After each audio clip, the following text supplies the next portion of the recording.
قصة النهاردة بتتكلم عن لغز مش مفهوم لحد دلوقتي.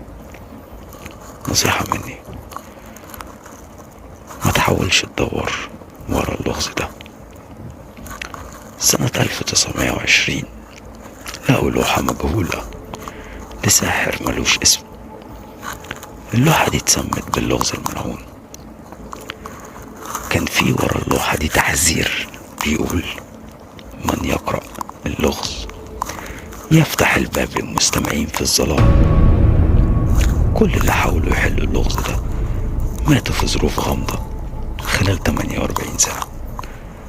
وانا هقول لك اللغز ده النهاردة. الشرطة وقتها حرزت اللوحة دي، بس غريب ان كل محقق كان بيقرا السطور كان بيسمع صوت خطوات برا اوضته بالليل وبعدها يختفي تماما. اللغز مكتوب فيه جملة واحدة بس: أنا أتحرك بدون جسد وأتحدث بدون لسان وأقتلك إذا عرفت اسمي. فمن أكون؟ المحقق الأخير قفل على نفسه وقرر يكتب الحل.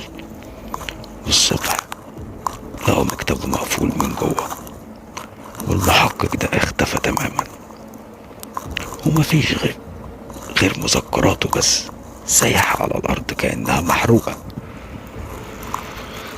المذكرات دي كان مكتوب فيها جملة واحدة بس قبل ما تتحرق: لقد عرفت الحل، إنه خلفي الآن.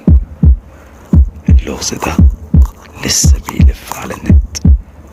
أنا قلت لك اللغز، تفتكر إيه هو الحل اللي بيموت ده؟